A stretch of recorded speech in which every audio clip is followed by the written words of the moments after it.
因為2次大戰這個聯合國的憲章事實上有所謂的敵國條款，發起戰爭的戰敗國，它不能夠再恢復軍國主義的作為。日本不能恢復军國主義，如果恢復軍國主義的話，敵國條款就說，那個時候的5強國家可以不經過所謂的這個安理會的授權，就直接對日本採取這個軍事行動。中國大陸最近就把它的這個高超音速武器，而且是對這個水面上的這個目標哈，進行這個攻擊的這樣子的一個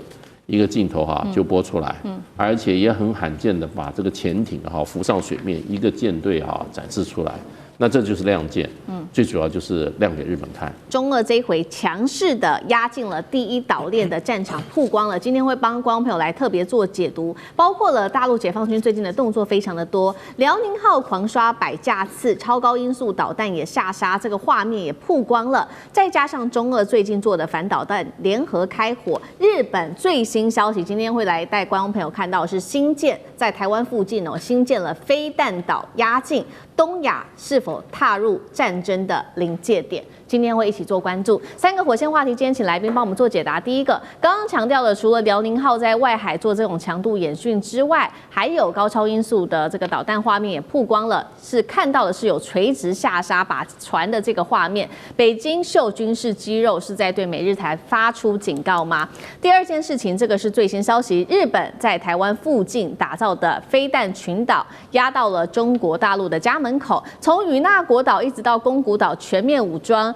日本是想要嚇阻，還是把整個東亞有沒有可能推向一條戰爭的不歸路呢？最後來看到的是中國大陸在軍事方面首次公開的氫彈投放，加上非核氫彈的威力，再加上中俄現在又啟動了新一輪的軍演，中俄軍事同盟進入新階段嗎？今天也會來關心印太的軍控會不會因此而不一樣呢？今天都會一起的來做解讀。趕快來看到，在這一場中日衝突之下，日本防衛省的最新示警，包括了遼寧號在6號到7號，我們上次跟觀眾朋友報告過，突然間是在這個沖繩外海這邊狂刷了100架次的艦載機，還有直升機之外，殲15也對日本的 F-15雷達做照射。最新還有這個就是北京的，另外在微博解放軍放的這個 MV 叫做《箭在弦上》。我們請導播也帶我們來看這個潛艇集群是一字排開，高超音速反艦導彈直接在上演震撼的畫面。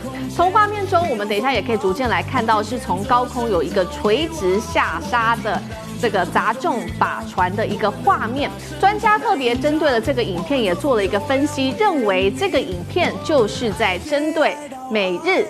做警告，也是同時要他們不要干涉台海。而解放軍的訊號之外，我們來看到在軍事層面還做了哪一些呢？北京最近是成功試爆了它的這個新型的非核氫彈，可以燃燒超過1000度，火球持續燃燒2秒以上，高熱加震波可以定向的攻擊掩體跟建築，目的現在說就是要在打城市戰中打擊台灣的防禦能力。節目一開始要特別請教大使怎麼看剛剛特別看到的中國大陸公開它的潛艇集群之外，還有這個導彈垂直下殺的一個畫面，劍指美日台做警告嗎？會不會讓台海風險再加劇？大使怎麼看？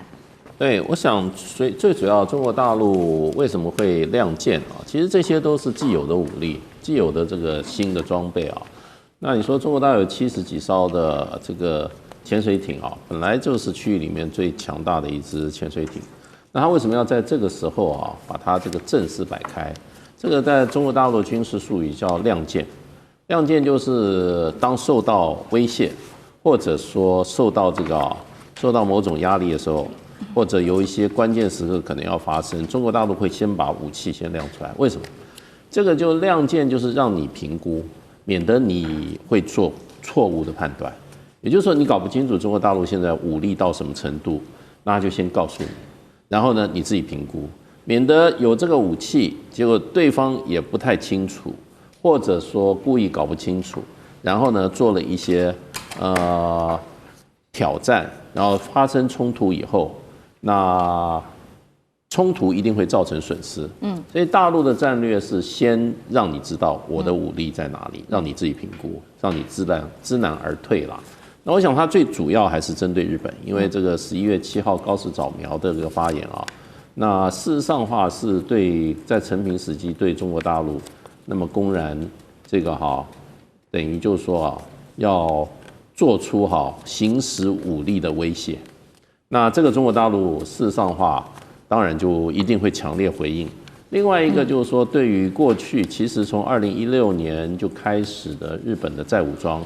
那到現在，那麼高市早苗的極右勢力上台以後，他不但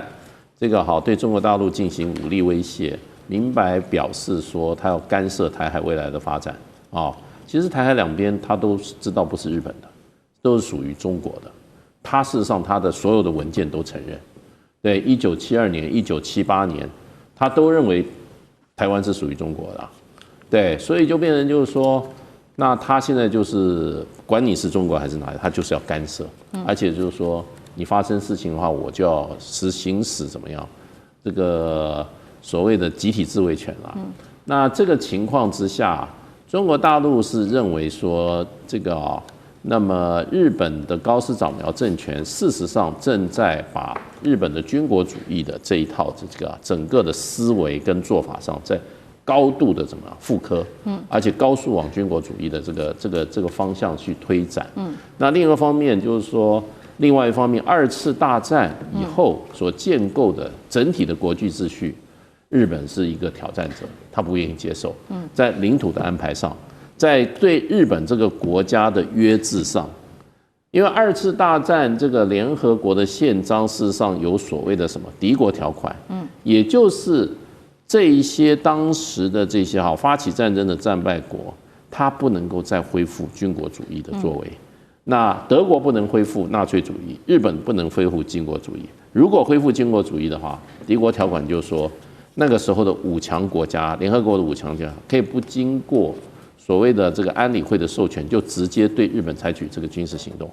所以這些情況之下，中國大陸最近就把它的這個高超音速武器，而且是對這個水面上的這個目標進行這個攻擊的這樣子的一個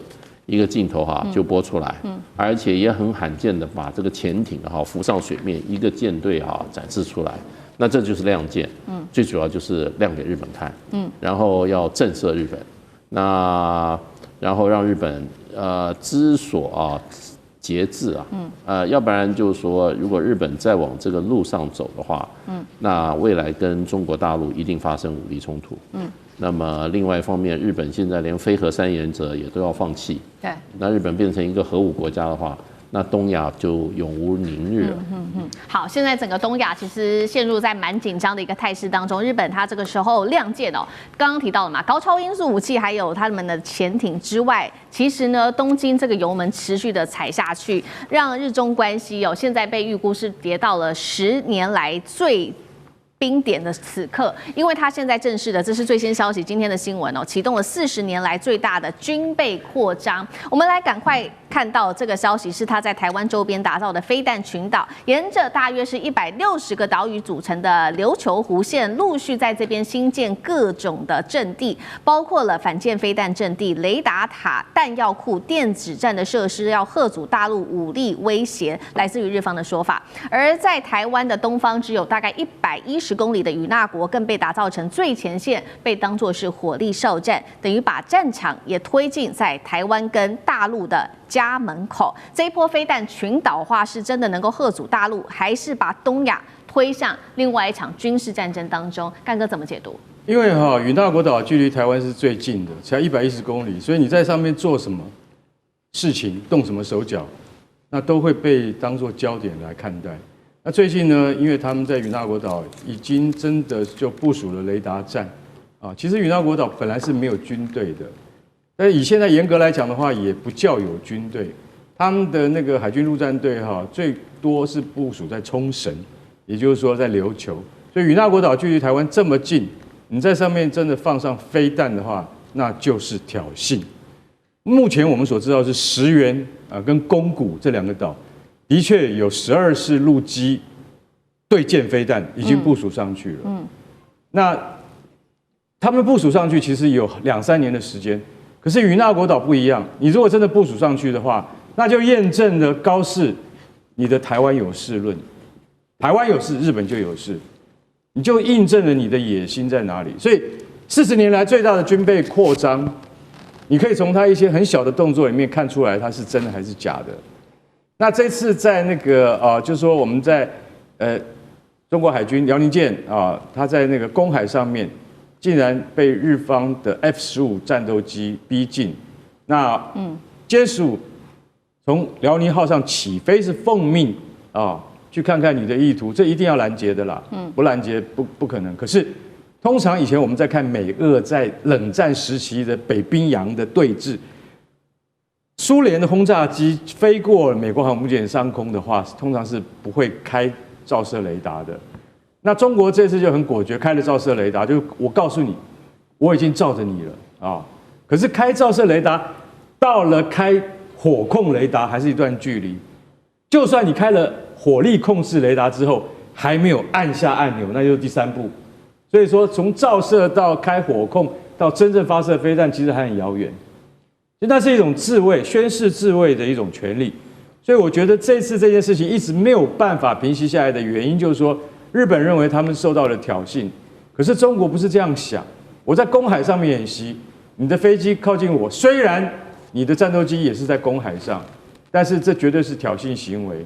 那日本說不是你先挑釁，沒有關係，各說各話。但是我可以告訴各位，這就是在測試對方的能耐跟底線。如果一旦一天有事的話，那就可以知道誰的反應比較快。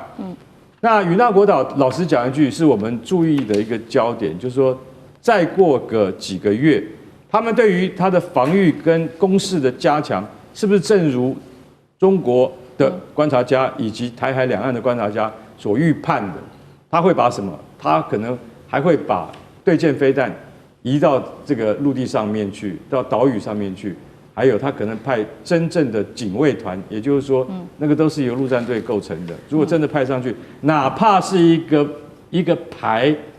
或半個營都可以的話，那我可以告訴你，這件事情是絕對不會降低溫度的，反而會使中日關係更加緊張，是我們接下來觀察的重點。好，我們會持續的關注在這個第一島鏈，因為中日衝突而持續擴大那其實呢，不只是影響的範圍是到中日而已，現在持續的擴大，許多國家也被拉進來，包括了在俄羅斯因為力挺中國大陸，所以呢，其實這兩個國家舉行了軍演，啟動的是第3次的反島聯合軍演。那官方有特別定調說，這個沒有針對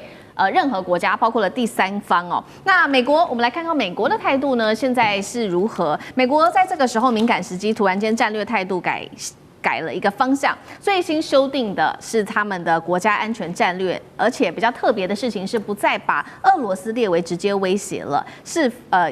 有意圖要跟俄羅斯來做合作。那川普也把戰略重心拉回到西半球，以美國防衛本土為優先。民主黨當然就大罵川普了，他說他削弱了美國影響力，助長中國大陸跟俄羅斯。一方面是中國在這邊氫彈上面的投放，另外一方面還有中俄的軍事同盟是不是進入到新的階段了？對於全球這個區域安全的衝擊，上志哥又怎麼看？美國這次這個所謂的安全戰略的這個白皮書發布，它當然真的是對於美國長久以來的這個全球觀，它還是有很大的調整。當然，特別大家關注到說美國跟俄羅斯以及美國跟中國之間的關係。那在此延伸之外，也不得不說，在俄烏戰爭之後呢，中俄跟俄羅斯的這種緊密，所以無上限，包括中俄的所有歷來簽訂的這一些高峰的所謂的全方面的這個合作是難以想象的。我想，其實尤其體現在最近对於日本這個部分，前陣子我們看到說日本中國方面公布了這個過去的這個氫彈是一個歷史性的這個當時氫彈的這個試驗的畫面。對，那因為其實中國大陸有很多的，包括核彈的試驗，其實都沒有公布。作為一個無論是在情報的機密上，或者是說也不想引起全世界很多的敵對或恐慌，但是呢，這次披露這個歷史性的，雖然是個老的氫彈，但是我想它最重要的重點，它很明顯，它是直指對於日本的壓力。現在對於中國大陸的很多有關軍事的消息的散布，很多人都解讀說他是不是亂槍打鳥，就也要警告美國，也要警告什麼？其實不是大家要記得，中國現在對於所謂這種軍事上的輿論性的應用，它其實都是有個特定的行銷講 TA 它要針對誰？比如說，他現在鎖定的就是日本。那在日本背後的部分當然是台灣，也都是直指的這同樣的一條這個水平線來講，就是它是有連帶關係。然後再往後面可能是包括對美國的一些警示，再往後面當然是对全世界當中軍事的這個宣告。所以在這個概念之上，我們講，特別是中國大陸現在，因為他們都一直傳出他們有非核氫彈，有人說他沒有需要用過去核彈的這些包括放射性的物質，就可以做到氫彈這種引爆跟殺傷力。那這一塊大家在這一次的氫彈的畫面公布之後，其實是浮想翩翩的，對，而且特別是跟俄羅斯之間的關係啊。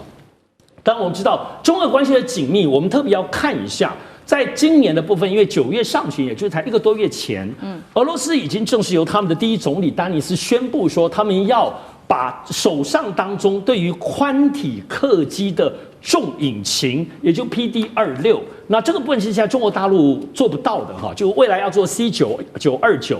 這個重引擎發動機要整個包括它的複合材料，包括它的發動技術，要全部都要賣給中國。你要這個東西其實對於中國，我們知道中國現在確實在軍事能力上當中，很多發動機自己做得到，可是在航機上，因為它的思路跟流體設計不一樣。俄羅斯把最重要的東西，包括它未來研發的東西，都要跟中國分享。所以我們可以看到中國跟俄羅斯之間的這個緊密關係，從這個點我們去看出。而且不得不說，這是日本引起的爭議當中最快出來指責日本，而且就歷史的這個罪人的定位來指責，就是俄羅斯。所以特別是在北方四島的部分呢，其實俄羅斯也，你說配合中國嗎？有很多的部分的軍事的這個巡演，所以對於日本在北方四島、北海道之外，也有產生具體的軍事壓力。所以這軍事壓力，中俄現在確實是在日本的北方跟日本的西邊在黃海地區來講，這個夾擊的力量確實比較重。好，接下來我們要來關心中國大陸這一次海上大動員哦，包括呢中國出動了110艘的軍艦壓境在第一島鏈，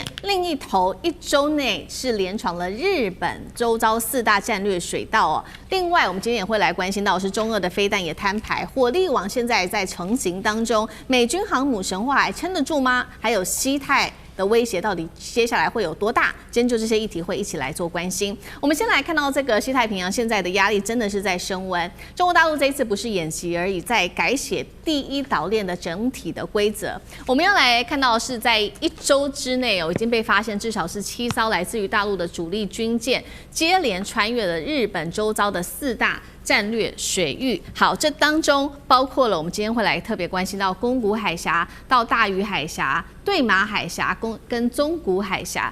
這個是大陸的船艦哦，在這邊開始進行的穿越。我們也來看到時間軸哦，4大戰略水道，包括從24號開始052D 就進入到了日本海，054A 護衛艦也同樣的穿越了宮古海峽進入到西太平洋。27號、28號也可以接連看到，包括052D 啊、055萬噸大區、054A， 包括了這個它的鹽城艦、綜合補給艦也穿越了橫當水道跟大隅海峽。再來看到的是052C， 在6月29號穿越了大隅海峽。我們來看到這一次在6月30號這一天，055大區它的這個驅逐艦東莞艦，這個是首次哦，穿越了沖繩到西太平洋遠航的一個訓練。最後是在7月1號，也可以看到這個054A 穿越了宮古海峽。我們看到這個是中國大陸它的軍艦穿越了日本的4大戰略水道。另外一頭來看到的是來自於吳釗燮的說法，他說中國近期也沿着第一島鏈也發現了超過110艘的軍艦、海警船、公務船，也創下了最大歷史上規模的一次部署記錄。所以節目一開始先請教艦長怎麼看了110艘的軍艦在第一島鏈，再來就是看到的是7大主力艦1周內連續穿越了日本4大戰略水道。這個北京現在在傳達什麼樣的訊號？它的動作又代表什麼？另外，我們剛剛收到的最新消息是中國大陸它最新呢試射了它的巨浪3，來自於中國大陸央視的最新證實。艦長怎麼看？之前有所謂的國安人士說，每年的冬天是所謂的解放軍歲末冬操的重要時節，這一次也就是徹徹底底的打臉。根本沒這回事。每一年最適合訓練的時間，也就是5月以後到10月之前。那除了颱風經過之外，那我們看到這張表就告訴我們，從6月29號到6月30號，一共我們看到日本防衛省統合幕僚監部發了11報啊，我們已經很久沒有看到這個狀況了。那這11報呢，當然我們可以看到俄羅斯的，我們也可以看到中國大陸的，它的艦艇不斷的在第一島鏈這邊出現。那如果我們把它分析一下的話，我們就會發現啊，它這樣的穿越其實包含了對馬海峽、大隅海峽、橫當水道以及宮古海峽的這個部分。那它這出動的這個艦艇非常多，那其中還包含了我們看到這個通過大隅海峽的南昌艦、鹽城艦以及東平湖號編隊，其他都是單艦。那我在上個禮拜的節目我就曾經分析過，單艦通過其實它都有其他的意涵。為什麼？這個最早是俄羅斯它的一個作戰想定，也就是它的一個潛艦呢，其實都由這個都是潛伏在水面艦之下，可能是軍艦，可能是商船，它在下面通過。那如果那個你在監控的旁邊的這一個艦艇，你的聲納手，第一個可能是經驗不夠，第二個聽得不夠仔細的話，你可能認為那個就是水面艦的一個車葉的聲音，但是不是，它可能是有2個車葉，一個是水面艦的聲音，另外一個是潛艦的聲音。所以我們看到從29號到30號這麼頻繁的通過第一島鏈，也就是我們剛剛從主持人這邊得知說，有關於今天中午的12點01分，那解放軍在這個太平洋的相關公海發射了這一個巨浪3，那他發射巨浪3，那總是094的這一個戰略導彈核潛艦帶出去的。什麼時候出去的？就是我們剛剛講到的這一段期間跟着一起出去。而且這張圖最妙的是什麼？這張圖最妙的呢，其實我們可以看到，在24號到28號通過對馬海峽的這個期間呢，也就是解放軍的052D 的這個西寧艦以及貴陽艦，可是它實際上去監控伴航的到底是哪一艘船？是日本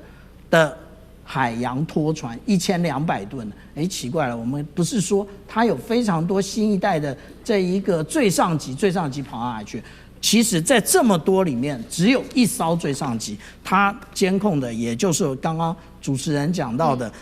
這穿越宫古海峽的這個東莞號。那除了這一艘，也就是我們看到的這一個位置，其他的我們還看到了這個石和田號，它是12100噸的補給艦啊，連補給艦都出來那個監控伴航。那其實這邊還有2艘，這一艘還有那一艘，其實這2艘派遣的是什麼？就是我剛剛講到的掃雷艦。那這一艘黑島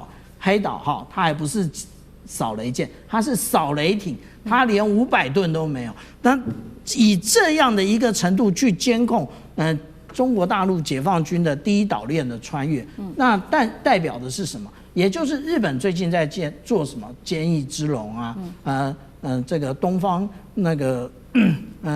東方之盾啊，那還有環太平洋軍演，其實軍力已經不夠了。為什麼？因為海軍除了我們講到說尋常的訓練以及這種任務之外，它還有1/3的兵力是需要正常維修的。所以其實日本雖然現在感覺上做這個最上級很順手，但是實際上來講，它的艦艇數量也是不夠的。而且我們現在如果仔細的追看下去的話，我們現在看到的通通都是有關於穿越第一島鏈的部分。可是我剛剛有提到有日本跟對不起，有中國大陸跟俄羅斯的。那俄羅斯的艦艇在幹什麼？他們在做海上聯演2026的部分，這一個是青島的港口，我們可以看到052D 驅逐艦開封號配合着俄羅斯的守護級的護衛艦以及 Kilo 級的潛艦，還有光榮級的巡洋艦以及這個救生船，全部通通都已經就位了。那這個是7月5號，也就是昨天的時候，我們看到這一個有關於這個央視它相關的報道，這些船通通都進了這一個青島。那他們以前這麼大規模做的時候，他們都去了哪裡，在幹嘛？我們在往前看的時候，他們上一次去的時候，他們上一次這樣子出現的時候，他們是去了阿拉斯加，也就是他們直接的繞了那個從日本的這一個也就是這個北海道以北穿越之後就不見了。這個時間點是我們看到的9月9日，可是再出現已經是9月27號了。那他們這時間去了哪裡？後來這個我們看到這個美國海岸防衛隊實際上的照片，他們出現在白令海的基斯卡島這邊。所以現在最擔心的，除了日本之外，還有美國。好，所以我們也看到說，不只是中國大陸的軍艦在對日本做出警告，還包括了有俄羅斯中俄的軍艦都集結來給這個日本一個警告，還包括了美國給他一個警告，這個是海上的動員。另外，我們也來看到中俄現在的飛彈也同樣的一起亮相。今天特別來關心到是中國大陸近期特別公開的這個射程2000公里的鷹擊20呢，它是可以從055上面是做一個垂直的發射，打造区域拒止還有這個遠距反艦的作戰體系。其實現在不只是美日緊張歐洲最新在這個巴黎舉行的這個防務展上面呢，這些歐洲的這個導彈集團，他們就是以中俄的這個高超音速導彈為假想敵，他們也列出了目標這當中他們擔心的還包括了有鷹擊17啊、東風17、東風21、東風26，還有俄羅斯的伊斯坎德爾匕首跟它的鋯石導彈等等。歐洲特別警告了說，其實呢，包括了中國大陸跟俄羅斯的多款極音速的飛彈是歐洲的新威脅。這一些飛彈甚至是連歐洲自己的防空或者是來自於美國的攔截的系統都可能會受到嚴峻的挑戰。一修怎麼看？我想現在對於這個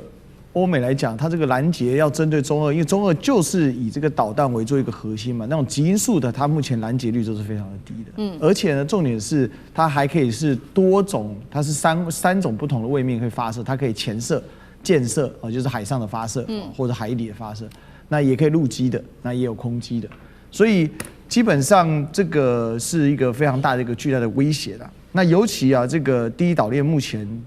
就是其實是已經實際上美軍的航母都很少會進來，大多數時候我們已經很久沒有看到航母認真講，就大部分時候都從菲律賓東部嘛，從台東外海。那本來這個還通嘛，所以現在呢，我們可以看到常態化的是大陸的這個不管是釣魚船就科研船它針對這個海底的水文這些去做調查。那如果說調查完了，那最大的差別在哪裡？就是潛艦可以完全的非常適性去做部署，加上台灣東部海域它是一個深海嘛，因為它是屬於菲律賓海板塊嘛。所以這個地方變成美軍未來航母要走哪裡，我都很疑惑然後，所以可以看得到說，如果從軍事上來講目前整個線會往前推到第一島鏈跟第二島鏈之間，也就是接着關島跟這個台灣中間這個地方。所以我是覺得現在的狀況就是面對整個這個中國大陸加上俄羅斯的，它在這個西太平洋這一側的越來越緊密的聯手，加上尤其是整個解放軍的軍力的一個成長現在整個台灣是完全沒有辦法去介入，不打緊。事實上，你也可以看到美國、看到日本，他們有相不同的一個應對狀態。美國是很明顯的不想跟解放軍進行衝突的，所以他其實在政治上他有所退縮，包含不支持台獨啊，9500里外我不來打。另外一方面就是他已經逐步的要把他的重心移轉到關島這一側。就是在關島要擴建嘛，之前說要擴建3萬人，包含家屬可以居住的一個基地。問題關島太小了，因為關島是屬於馬里亞納群島的一部分，這一些火山島它的腹地非常的狹小，而且距離這個大陸又極其遙遠。所以事實上，美國的這個戰略後撤最大的壓力還是給到日本身上。那日本現在高市長嘛，一拍腦門熱嘛，但是我覺得北京就是覺得很好，你繼續熱吧，反正高市當搞事剛好北京很有事。所以這個很有事，這個可能在未來的某個時間點，我認為一定會發生中日在物理之間的碰撞，只是這個碰撞具體的樣態是什麼？我認為不會上升到戰爭的樣態，但是解放軍一定會怎樣可控，可以控制，可以限制，並且可以指定的狀態之下來發生這個碰撞，讓日本死了這一條軍國野心。好，所以我們看到一方面，這個美國正在戰略後撤，不想要介入在第一島鏈的衝突。那另外一方面，現在日本就得自己自立自強，也得想辦法了。因為我們來看到的是美国五角大廈自己做了一個評估，他認為說，美軍如果真的介入台海戰爭，恐怕面臨嚴峻挑戰。那現在我們剛剛說嘛，這個高市早苗要自己想辦法，於是他就去了一趟印度，希望跟這個印度一起來共同深化印太安全。那高市早苗跟莫迪這次談的其實很愉快哦，互相稱對方是這個兄妹。那莫迪還稱她我的漂亮妹妹。我们來看到這個是最新來自於中國大陸外交部發言人郭家坤，他批評說高市一直不斷的倡議所謂新的自由版本的印太，根本是嘴上喊自由，心裡面還是想要對抗。接下來中日的關係會越來越緊張嗎？那西太平洋的主導權，楊老師又怎麼看？現在中日關係是走向一個惡性的螺旋了哈。那當然，整個我覺得日本高市的抗中保日的心態做法，其實是最主要的關鍵。但是呢，他完全錯誤解讀現在的中美的情勢，以及整個西太平洋就是實力的展現跟差異。他以為自己增加軍力部署跟加強美日安保，然後呢連結菲律賓跟印度，就可以重續安倍或者是拜登時期的印太戰略。我覺得完全錯誤解讀。因為中美之間你看到，尤其是剛才7月6號12點鐘，大陸這邊試射巨浪3型的潛射飛彈。那什麼是巨浪3型？它可以發射大概是8000到12000公里，所以它是一個洲際型的潛射，也就是潛水艇發射。那這個潛水艇發射代表核主的3位一體，就是陸基、海基跟空基。陸基是什麼時候？陸基是2024年9月的東風31A 從海南島，然後呢，空基是什麼時候？那空基從2019年到最近6月底的時候，22次的中俄聯合巡航，不就是轟6K、圖95，這都是戰略轟炸機嘛？然後呢，就補上了這一次的，就是巨浪3。巨浪3應該可能是在2019年6月的時候，據稱就有測試過啊，但這一次很明顯的測試。我看到最新的報道是指它是從南太平洋這邊發射的哈，那因此這個就很清楚告訴你，在第一島鏈跟第二島鏈的範圍之內哈，其實這個區域巨值中國大陸這邊已經是完全掌控。第一島鏈範圍之內，它已經完全具有這種主動權。第二島鏈它的經常性，我們剛剛看到的這整個就是這一些的巡航哈以及穿越，它已經具有就是整個掌控的能力。那尤其再加上核主的這個能力，所以高市日本你增加部署，當然他也許覺得說他可以一直多賣一點武器賺點錢哦，對日本的經濟有幫助。但中國大陸出手了，也就是在這個稀土跟稀有的金屬上面就卡脖子，那所以反而會造成現在日本的自己本身民間商用的這個製造業現在受到影響。所以這樣子的情況，印度會跟他配合嗎？對不對？我們都不要回答這個問題了。印度也比他重視印度洋，好不好？印度也可能重視他在中印之間的邊界問題，他怎麼會關心到這麼遙遠的，連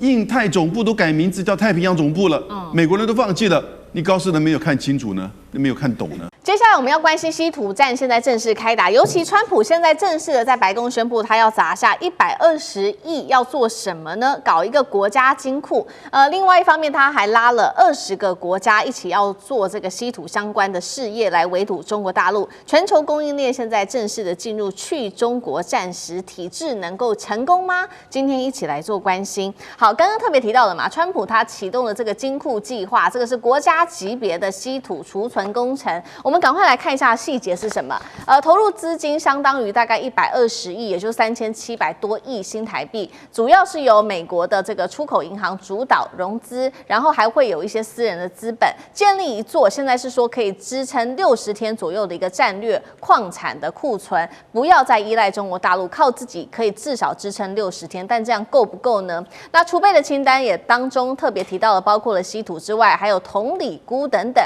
主要就就是為了這些汽車製造商、科技公司跟其他的製造商特別做一些儲存的動作。那現在目前根據統計，有10多家的重量級企業已經表示會參與計劃，當中比較知名的公司包括了通用汽車、波音還有 Google 等等的高科技的公司，那麼還有掌握高科技材料的康寧。我們來看到川普的動作，除了做這個金庫計劃之外，他現在也正式的宣布砸16億美元、500億新台幣取得美國稀土公司這一間公司企業的10%的一個股份，所以可以說他現在是要全力的來發展稀土。幹哥怎麼看川普的這個金庫計劃？說可以囤60天，是在為戰爭做準備嗎？但是在軍事上面來講，如果是國家儲備60天，到底是否為合理？到底夠不夠？如果中國大陸又啟動這種壟斷的措施，美國有沒有辦法自己撐3個月？幹哥怎麼看？完全沒有辦法撐下去，好不好？這個金庫計劃，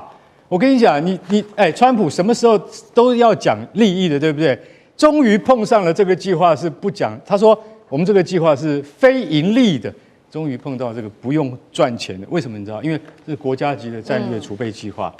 它不僅僅有7種比較重要的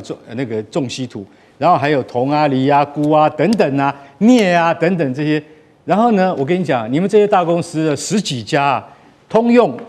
波音Google 這些是我們比較知名的。然後這些人的董事你都要進來，為什麼？因為你們要出錢。我120億的資金，其中100億是跟這個美國自己的本身的銀行进出口銀行來融資的，另外20億是你們這些企業主要出錢。這20億美金說多不多？但是我跟你講，你們都要進入董事會，我們會派專業 CEO 去幫你幹嘛？幫你監工，就是會有特別的 CEO 來去看這些東西是什麼意思？就是說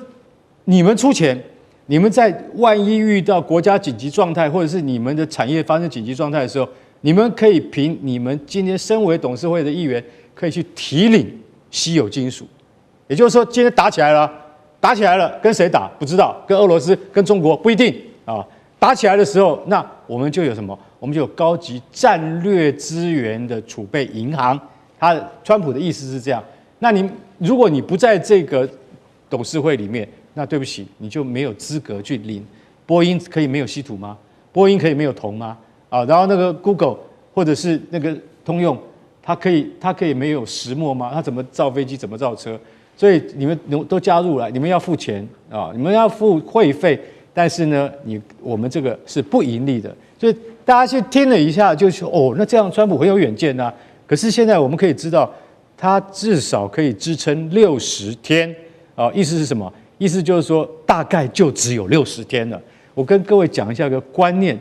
稀土在全球的產量中，中國的儲備是4400萬噸，美國是多少？190萬噸，那個就大跟小那不能比。那所以說，你只有60天的儲備的話，你不要忘記我們一再講的，儲備是另外一回事，精煉是另外一回事。你有這樣的儲備，就算你有190萬噸，60天之後你怎麼辦？它怎麼樣精煉？所以美國現在要趕快，這個計劃裡面也包括稀土的精煉廠，所以你要趕快設立自己的精煉廠，你不能再假手中國了。那問題是，計劃開始到了，你能夠實現至少要多久？至少他們現在已經講，大概要1000天，大概要3年才能夠達成這個國家級的稀土儲備工程計劃。我覺得這個當然了，規模跟遠見很宏大，可是做得到做不到，國際局勢瞬息萬變，川普說不定在你下台之前都還是做不到。好，美國希望能夠建立自己自主的這個稀土的供應鏈。那其實美國的盟國日本也正式宣布，他們有一些在稀土上面的新進展。這是在1月12號日本政府親自宣布的，在南寮島，也就是在東京距離2000公里的日本最南端的這個地方，他說成功在水深6000公尺的深土呢，終於是採集到含有稀土，目前只是泥土的樣本而已。那國務卿盧比歐在另外一方面，同樣是為了要擺脫對中國的依賴，他召集了20國討論成立關鍵礦產戰略聯盟，那成員涵蓋了歐盟、英國、日本、澳洲、紐西蘭等等的核心國家。非中稀土鏈能成功嗎？上次哥怎麼看？哎呀，最近其實我們看這個財經消息或國際消息，好多跟稀土有關的。我想首先我們可以確定是很多國家動起來，包括 G7 或 G20，其實各方面以美國帶頭。那麼日本、澳洲是在亞洲地區響應的，而且他們手上確實是有稀土的礦，澳洲很多有，那麼日本也是他們有，是在海底。歐洲現在也都動起來，那麼大家要湊起來，主要連包括這次我們看英國施凱爾，包括先前的幾國，最近有6個，包括前面的馬克宏，6個大國家都去訪問中國。可是中國訪問中國，在記者訪問的時候，也仍然表達他們在稀土當中要脫離中國的控制。所以就表示說，這些國家是鐵了心，也拿出了真金銀兩，但是拿出錢是什麼呢？跟中國能比嗎？中国或国企拿出錢就去開挖，就去投資，就去研发。我們剛剛看電視牆裡頭，思明講的，川普120億美金叫做融資，錢借給企業，賺不賺錢再看看。但我吸引你們來，我那麼多錢跟我借，美國從來沒有拿自己的錢去開發。當然，他們現在有入股一些股權公司，已經是美國政府有史以來是最靠近這個稀土經營面了。但我們現在知道是全世界現在都在搶礦，有礦要開發，這邊也要開發，因為礦是扎扎實實的，管你有沒有提煉技術。但眾所皆知，到目前為止，我們沒有聽到任何一個之前的能夠有好的提煉技術，因為都知道稀土不要說那麼多各類的技術，你要分離提煉，就中國大陸的提煉技術是無與倫比的。第二個，在我說過，在所有稀土當中，它是高耗能或高化學，要不叫大熱能，要有電力，要有巨大的燃燒，要不就是化學污染非常嚴重，特別是要分離各類的稀土的時候，那個化學污染，中國就是因為付出了代價，但是又在這個污染當中找到控制污染的技術，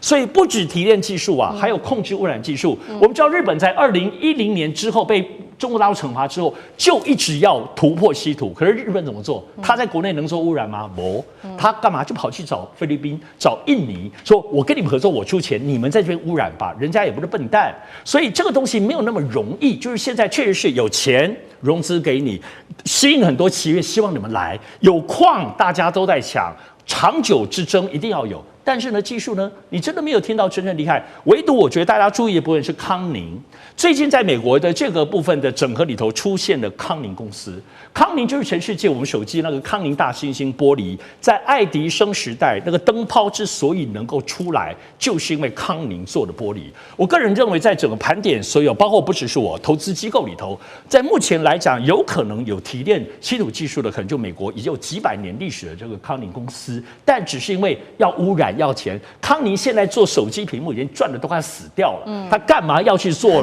花那麼力氣業務污染的？但是現在被美國政府要求進去，如果有可能技術的破口，應該就是康寧。好，我们现在看到在要做稀土，这涉及到不管是精煉的技術，涉及到還有環境環保議題跟高科技的技術等等。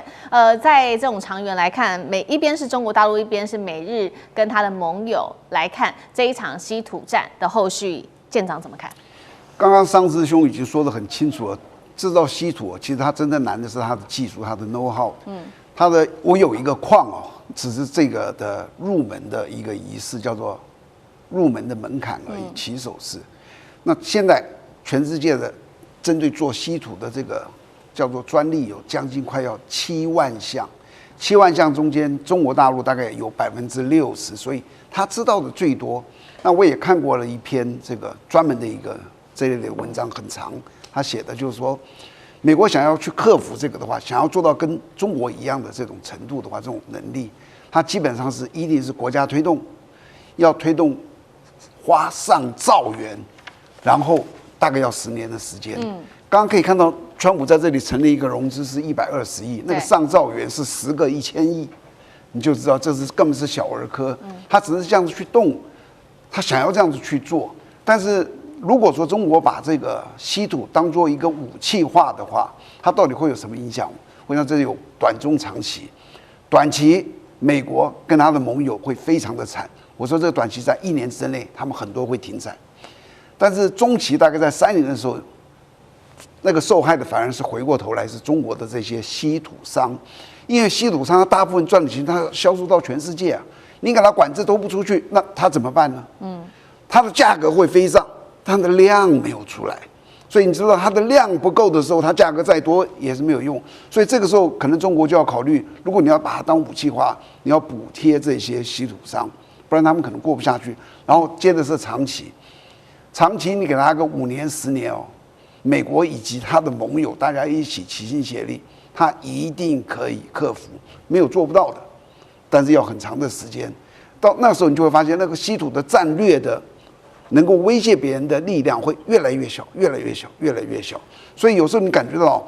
如果全面斷供，它是一種類似像一次性的武器。那隨着時間過去，它的效果會越來越低。那到底要在這中間採取什麼樣子的性質呢？我覺得北京會去考量。幸好不是我去考量，他們會去考量到底我哪些該限制，是怎麼限制？不是說斷供，而是說要提出個輸出許可的申請。你要很詳細的說明這東西用在哪裡。